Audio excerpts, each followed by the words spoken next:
Bab 573. Kamu bahkan tidak memiliki rambut. Dalam kegelapan, suara kicau pedang bergema, dan itu tidak berhenti untuk waktu yang lama. Pedang itu sempurna. Mileye duduk bersila di tanah, matanya sedikit tertutup, dan pedang diam-diam digantung di depannya. Konsentrasi.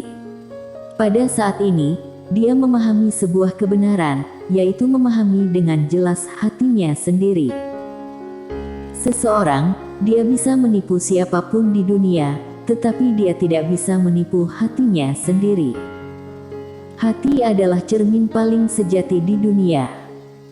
Mileye berdiri, telapak tangannya terbentang, dan di telapak tangannya, sebuah pedang berputar dengan keras. Di dalam pedang, ada dua macam jiwa pedang. Jiwa pedang baik dan jahat. Pada saat ini, jiwa pedangnya telah berubah, dan dengan berkah dari jiwa pedang ini, pedang penakluk jiwa di tangannya juga telah mengalami perubahan yang menggetarkan bumi. Pada saat ini, suara Jiwani tiba-tiba terdengar, "Selamat kepada majikan muda, Tao Pedang." Holy Swordsman. Mileye berkata pelan, "Apa perbedaan Holy Swordsman dengan Dewa Pedang?" Setelah hening beberapa saat, Jiwani berkata, "Majikan muda bisa merasakan jiwa pedangnya." Mileye merentangkan tangan kirinya, dan segera, dua jenis jiwa pedang menyelimutinya, dan setelah beberapa saat, dia menyadari bahwa jiwa pedangnya tampak lebih tidak bisa dipahami daripada sebelumnya. Pada saat ini, Jiwani tiba-tiba berkata, "Jiwa pedang majikan muda memiliki sedikit lebih banyak kecerdasan daripada sebelumnya." Kecerdasan? Mileye bertanya, "Apa maksudmu?" Jiwani berkata, "Semuanya ada rohnya, dan jiwa pedangnya juga ada rohnya. Tentu saja jiwa pedang itu bisa memiliki roh atau tidak tergantung pemiliknya." Suasana hati majikan muda membaik, lebih memahami diri sendiri dan pedang. Pemahaman ini secara langsung menyebabkan terjadinya transformasi jiwa pedang majikan muda. Transformasi ini adalah kehidupan jiwa pedang majikan muda memiliki semangat dan kekuatan, dan fungsinya setidaknya 50% lebih tinggi dari sebelumnya, yaitu dapat dikatakan, setelah majikan muda menjadi Holy Swordsman, kekuatannya juga meningkat setidaknya 50%. Meningkat 50%. Mileye merentangkan telapak tangannya, dan pedang di tangannya tiba-tiba terbang. Kecepatan pedang mengalahkan listrik. Kecepatan ini memang meningkat setidaknya 50% dari sebelumnya. Sekarang, dia memiliki kepercayaan diri untuk membunuh seorang master alam Taoisme secara langsung. Jika dibunuh, bahkan dapat mencoba pada master alam kebenaran.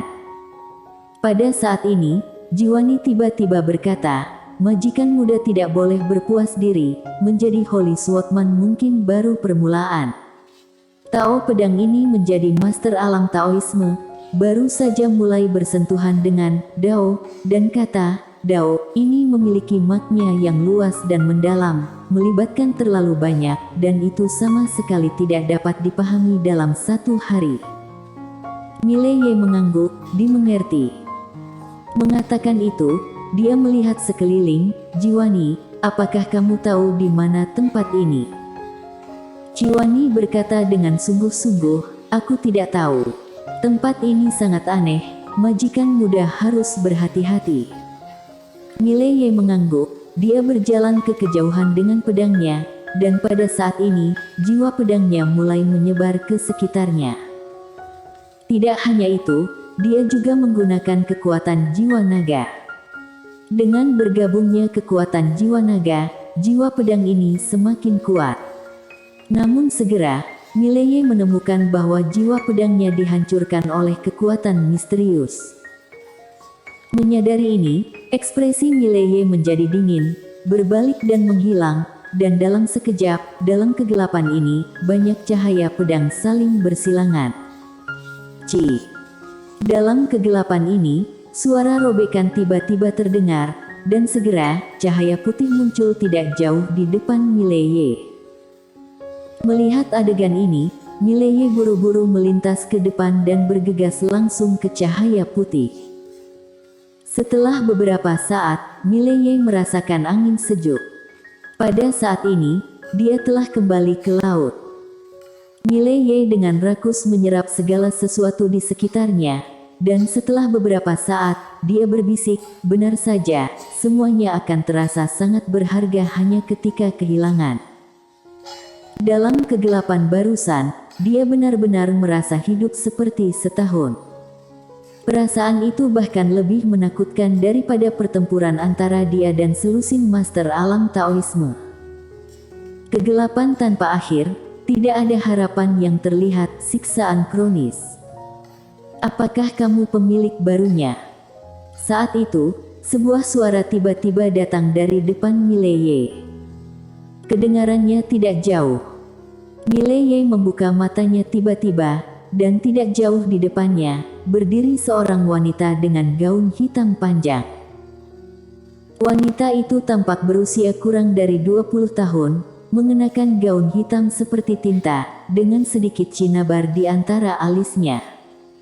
Mileye berkata dengan sungguh-sungguh, "Kamu adalah aturan Tao." Wanita itu menatapnya dengan dingin dan tidak berbicara. Pada saat ini, Mileye tiba-tiba menepuk menara penjara alam dengan ringan, keluar.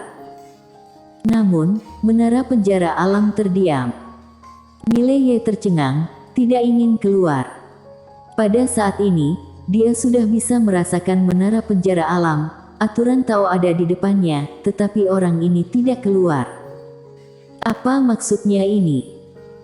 Seolah memikirkan sesuatu, wajah Mileye tiba-tiba berubah, dan dia diam-diam berpikir dalam hatinya bahwa menara penjara alam ini tidak dapat mengalahkannya, karena itu dia tidak berani keluar.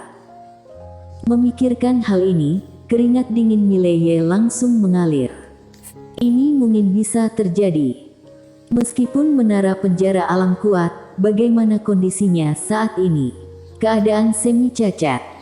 Dalam hal ini, mungkin sangat mustahil untuk mengurung aturan Tao dari para pelaku kejahatan ini. Pada saat ini, wanita berbaju hitam itu tiba-tiba berkata, "Kamu sangat lemah, bagaimana dia bisa memilihmu sebagai tuannya?" Mileye memandang wanita berbaju hitam itu, dia ragu-ragu, lalu bertanya, "Apakah aku lemah?" Wanita berbaju hitam itu sedikit mengernyit, "Bukankah itu benar?" Mileye berpikir sejenak, lalu berkata, "Mengapa menurutmu aku lemah?" Wanita bergaun hitam itu memandang Mileye, dia tidak berbicara, tetapi dia tiba-tiba melambaikan lengan bajunya.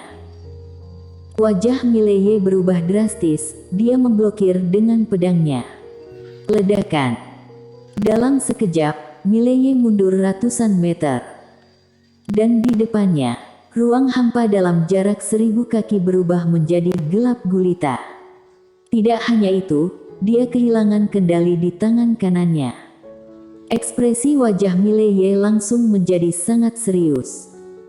Pada saat ini, di ruang gelap, seorang wanita keluar, itu adalah wanita berbaju hitam. Wanita berbaju hitam itu melirik Mileye, "Apakah itu tidak lemah?" Mileye terdiam.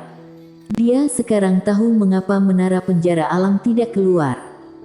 Menara penjara alam saat ini pasti tidak akan bisa mengalahkan wanita berbaju hitam ini. Apalagi melihat arti wanita berbaju hitam itu, seharusnya dia sudah tahu bahwa dia memiliki menara penjara alam, dan dia tidak ada artinya untuk takut. Pada saat ini, wanita berpakaian hitam itu tiba-tiba berkata, "Biarkan dia keluar." Mileye ragu-ragu, lalu berkata, "Bagaimana kalau kamu yang masuk?" Wanita bergaun hitam itu menyipitkan matanya, "Apakah aku terlihat bodoh?" Mileye. Wanita bergaun hitam itu memandang Mileye dan bertanya, "Mengapa dia memilihmu?" Mileye berpikir sejenak, lalu berkata, "Nona, pertama-tama, aku memang tidak terlalu kuat sekarang, tetapi tidakkah menurutmu aku memiliki potensi besar?" Potensi. Wanita berbaju hitam berkata dengan dingin, potensi apanya? Kamu bahkan tidak punya rambut. Mileye tercengang ketika mendengar ini, wanita ini mengumpat. Wanita berbaju hitam memandang Mileye dengan dingin, biarkan dia keluar, aku akan membunuhnya, bisa-bisanya dia memilih orang lemah sebagai tuannya, aku ingin melihat apakah dia telah buta. Wajah Mileye tenggelam, dan dia berkata di dalam hatinya, bisakah kamu menahan hinaan ini? Keluarlah dan pukul dia. Menara penjara alam terdiam. Pada saat ini, Lindsay tiba-tiba berkata, dia menyuruhmu untuk bertarung dengannya. Mileye sangat marah, jika aku bisa mengalahkannya, apakah aku perlu memanggilmu? Lindsay tiba-tiba berkata, apakah kamu ingin aku membantumu? Mileye mengangguk cepat, oke. Lindsay memegang pedang itu, kekuatan tempurnya masih sangat mengerikan. Suara Mileye jatuh, dan Lindsay tiba-tiba muncul di depannya, memegang pedang di tangannya. Lindsay melirik wanita berbaju hitam di kejauhan, dia ragu-ragu, lalu menatap Mileye, maaf, perutku sakit. Setelah mengatakan itu, dia berbalik dan berlari. Kembali ke menara penjara alam. Ekspresi Mileye membeku. Mengapa ini terdengar begitu akrab? Pada saat ini, wanita berbaju hitam itu tiba-tiba menghilang di tempat yang tidak jauh. Di lapangan, ekspresi Mileye berubah drastis, dia menusuk ke depan dengan pedangnya, cahaya dingin muncul, dan cahaya pedang itu seperti listrik. Ledakan. Dengan suara ledakan, Mileye mundur ratusan meter. Begitu dia berhenti, dia tiba-tiba merasa gelap di depannya. Kali ini, dia tidak berani memiliki reservasi sedikit pun, dan segera menggunakan kekuatan jiwa naga dan kekuatan naga. Pada saat yang sama, dua jiwa pedang tersapu bersih dari tubuhnya. Memotong. Saat suara Mileye jatuh, pedang Tao menebas dari lapangan. Ci. Suara robekan yang tajam bergema tiba-tiba. Ledakan. Begitu pedang Mileye ditebas, seluruh tubuhnya terbang lagi. Penerbangan ini, terbang hampir 1000 kaki jauhnya. Setelah berhenti, mulut Mileye tiba-tiba dipenuhi darah. Mileye menyeka darah dari sudut mulutnya, wajahnya sedikit jelek, pertempuran pertamanya sebagai Holy Swordsman sangat menyedihkan. Pada saat ini, wanita berbaju hitam muncul di depannya lagi. Wanita bergaun hitam itu menatap Mileye dengan dingin, serahkan dia. Mendengar ini, Mileye langsung murka dan berkata dalam hatinya, kamu memintaku mencari aturan Tao, dan sekarang aku menemukannya. Namun kamu tidak keluar, kamu hanya melihatku dipukuli. Lindsay berkata, dia mengatakan bahwa dia tidak membiarkanmu dipukuli, kamu bisa mengalahkannya. Aku pikir itu masuk akal. Mileye. Pada saat ini, wanita berbaju hitam hendak menyerang lagi, dan Mileye berbalik dan berlari. Dia sangat cepat dan menghilang di ujung langit dalam sekejap mata. Di belakangnya, wanita berbaju hitam itu tercengang. Berlari. Apakah dia ingin kabur? Jelas, dia tidak menyangka Mileye benar-benar akan lari. Saat berikutnya, dia mengejar Mileye secara langsung. Di kejauhan di ujung langit, Mileye berlari liar dengan pedangnya. Pada saat ini, suara Lindsay tiba-tiba terdengar, dia menyuruhmu untuk tidak lari, tapi balik untuk melawannya, melukainya, dan menyeretnya masuk, kita akan menyiksanya bersama. Wajah Mileye penuh dengan garis hitam, tanyakan padanya, apakah dia mengerti apa artinya dipukuli atau tidak dipukuli. Lindsay berkata, dia mengatakan bahwa jika kamu lari lagi, dia akan semakin memukulmu. Mendengar ini, Mileye sangat marah, tidak bisakah kamu jangan menggertak yang lemah? Bisakah kamu memiliki sedikit tanggung jawab? Bisakah kamu keluar dan menghadapinya? Tidak bisakah kamu jangan bersembunyi di dalamnya? Setelah hening sejenak, Lindsay tiba-tiba berkata, dia bertanya mengapa kamu tidak bisa mengalahkannya. Mileye memikirkannya sebentar, lalu berkata, aku juga sangat ingin tahu jawabannya. Pada saat ini, wanita berbaju hitam tiba-tiba muncul di depan Mileye, dan Mileye berhenti. Wanita bergaun hitam itu memandang Mileye, kamu benar-benar ingin plus melarikan diri. Mileye hendak berbicara, tepat pada saat ini, ada agitasi kekerasan tiba-tiba di ruang hampa sebelah kanan, dan segera, seorang wanita keluar. Orang itu adalah Mira Zhao. Melihat ini, ekspresi wajah Mileye berubah drastis. Kemalangan tidak datang sendiri. Ketika Mira Zhao melihat Mileye, dia langsung mengepalkan tangan kanannya, dan pada saat ini, beberapa ruang hampa di sebelah kanan Mileye tiba-tiba retak. Bayangan hitam melayang keluar, dipimpin oleh lelaki tua berjubah hitam dari aliansi Ordo. Dan 9 lelaki berbaju hitam di belakang lelaki tua berjubah hitam itu semuanya adalah master alam Taoisme. Dan tepat setelah sekelompok orang ini muncul, cahaya putih berkelap-kelip di sebelah kiri Mileye, dan kemudian 11 orang tiba-tiba muncul. Orang yang datang tidak lain adalah Michael Lin dari keluarga Tang, dan di belakangnya berdiri 9 master keluarga Tang. Mileye bersambung.